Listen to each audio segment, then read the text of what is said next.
Hello and welcome to the actual Elevation House, no longer virtual. We opened today for the first time since the middle of March, and we're back in person on Monday, Tuesdays, and Wednesdays for the rest of May and up until June 15 when our governor lifts our state of emergency. We're so excited to welcome you into our space here at the KAB Center.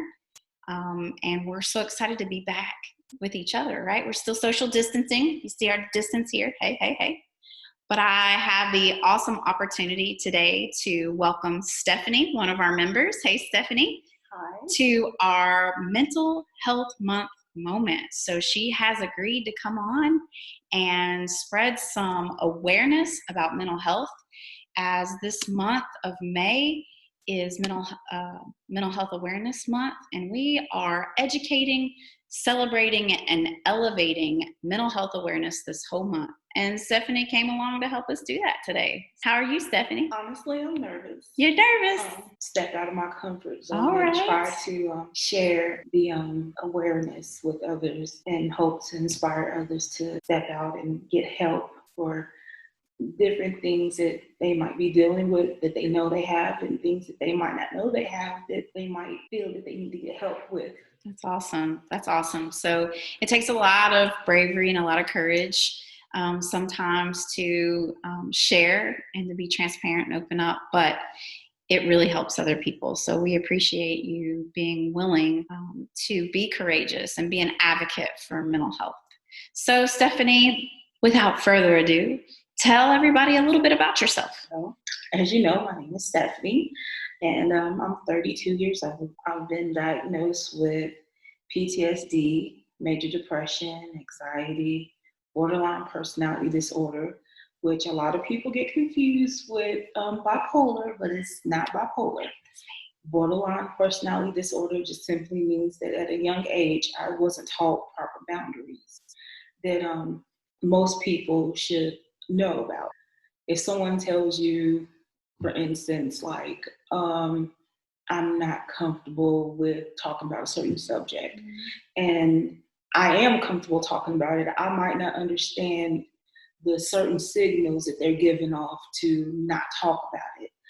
So it doesn't mean that I'm disrespectful. It just means that I just didn't catch that signal to just stop. I've been diagnosed with asthma, degenerative disc disease, PCOS, which is just a hormonal imbalance in my ovaries, which sucks because it gives into like other mental issues that I have. I also have type 2 diabetes and seizures and high blood pressure. So a lot of stuff going on. Yeah. You are a champion. You got to get up every day and face a number of things. But I know, Stephanie, you always have a smile. You're always trying to encourage other people. And I know it's not always easy. You mentioned a little bit about some of your diagnoses. Yes. Can you tell people what it's like to live with your mental health diagnosis? It's a challenge, that's for sure. Depression, it feels like a voice in your head on days that you feel sad that just kind of feed you more and more negative thoughts. For instance, if I try to reach out and communicate with people, and let's say they're busy, and I might not know that they're busy, but depression might say, oh, they don't want to talk to you, you know, they don't like you, you know, other words, you know, you don't fit in, you don't belong. And those words, they get into your system. And, you know, then like I said, you know, your anxiety kicks in, you start feeling some kind of way, and, you know, your borderline personality disorder kicks in, and then you keep wanting to message that person, you know, or message people trying to reach out to someone to, you know, I guess prove depression wrong. That it's not like that.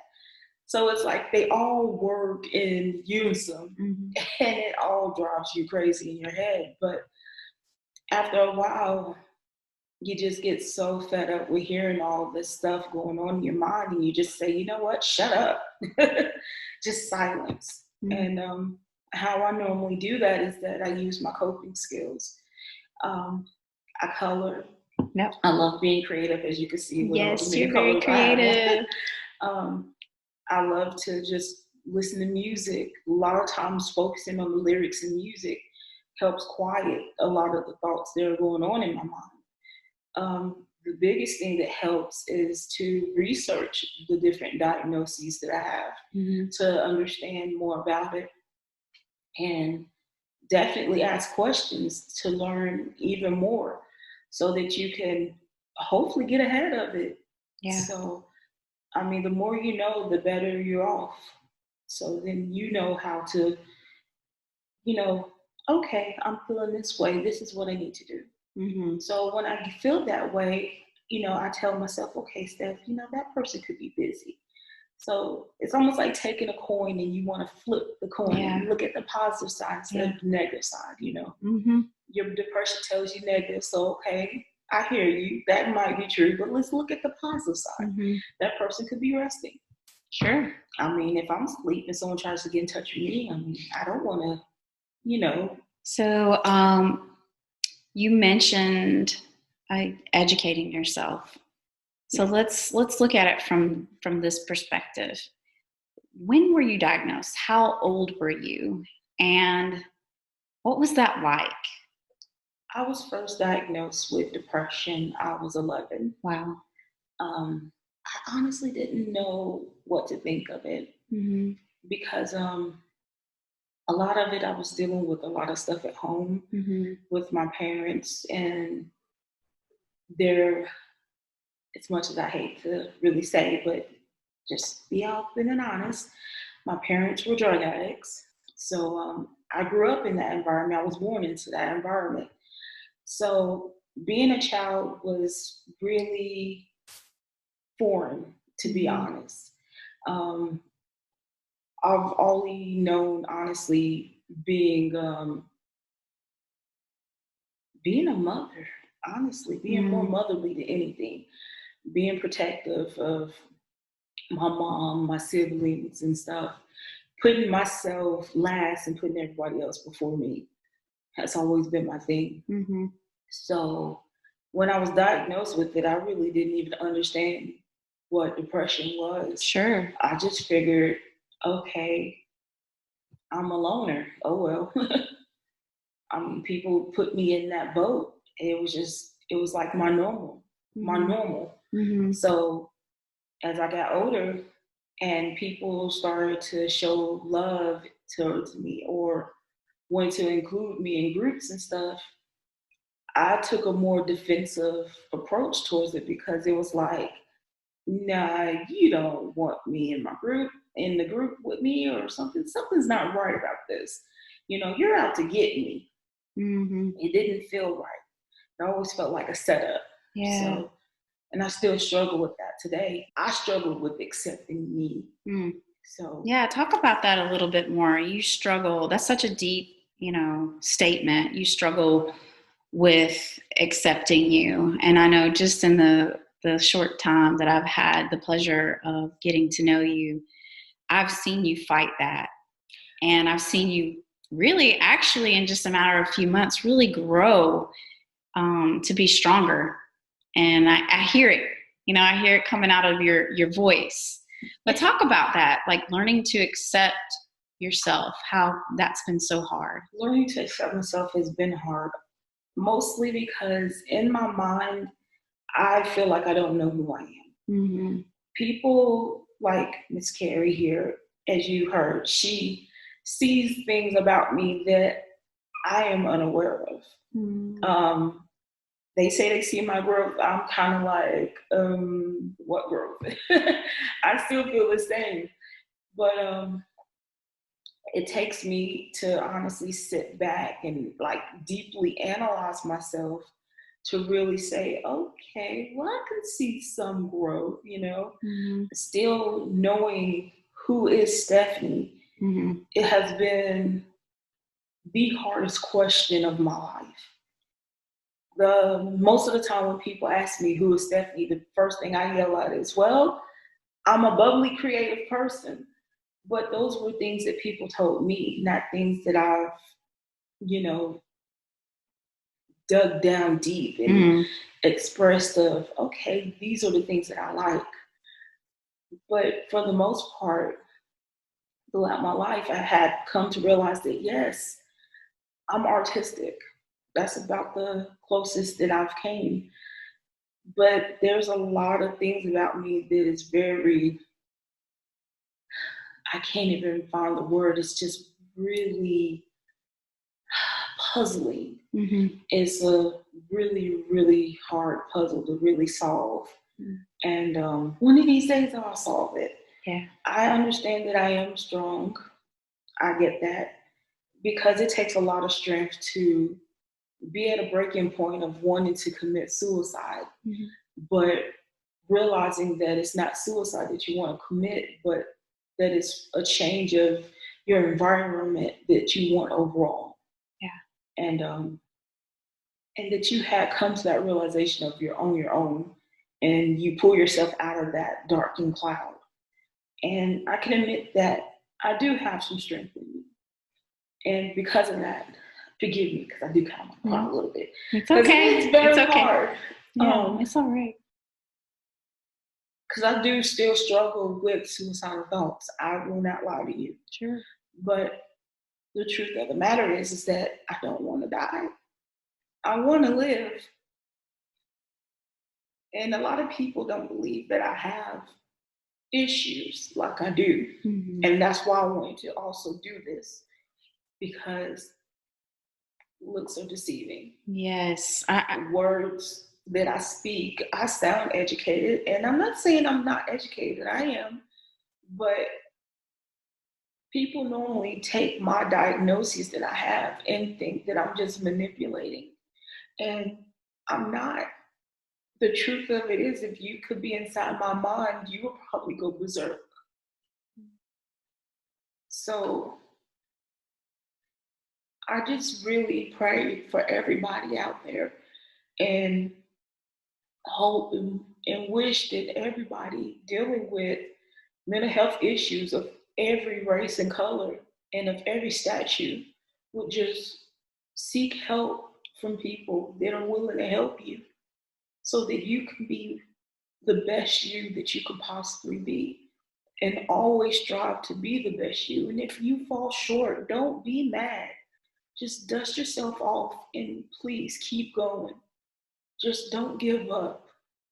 That's wonderful advice. And you said so many powerful things, but one of the things that you mentioned, which has a tendency to be such a roadblock with mental health, is that it's a disability that we can't see.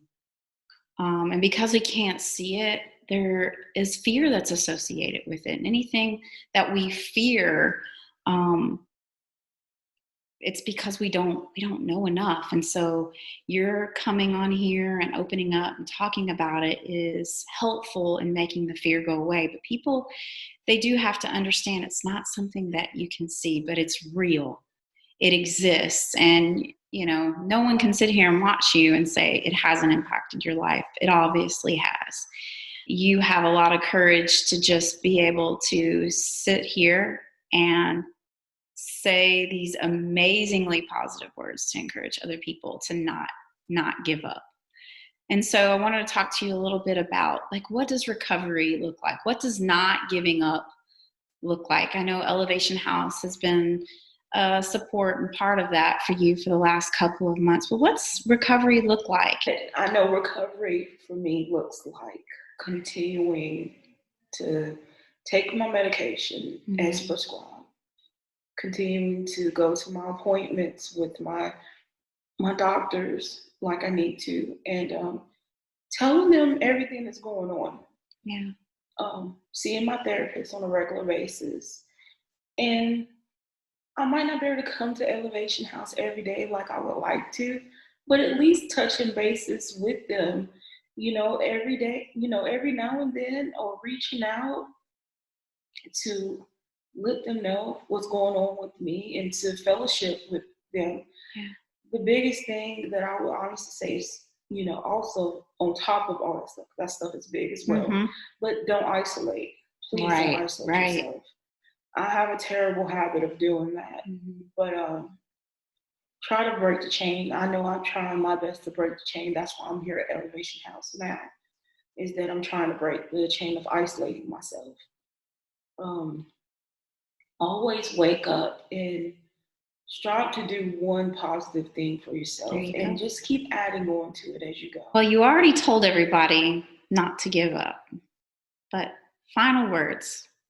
Someone, maybe a young person like you were when you first got your diagnosis, maybe middle school, what would you tell the middle school girl who gets a mental health diagnosis? What would you say to her? How would you encourage her? That's a very good question. I have spoken to a lot of young kids that have been in that situation. I normally tell them the same thing that I wish somebody would have told me. And that's, people care. People care about you. They love you. And they want the best for you. Don't let your surroundings be what define who you will grow up to be. Stay in school, get the best education you possibly can. And even though things around you might be tough, the best possible thing that I did was to learn about God and hold on to faith. And it kept me sounded through a lot of darkened days. Well, thank you all so much for tuning into this episode of the Mental Health Month Moment. And thank you, Stephanie, for being brave and for those encouraging words for young people who maybe are facing some mental health struggles. We are so thankful that you all have decided to support Elevation House and to support the awareness of mental health in the month of May. We will continue to educate, celebrate, and elevate mental health here at Elevation House throughout the rest of this month. Thank you so much.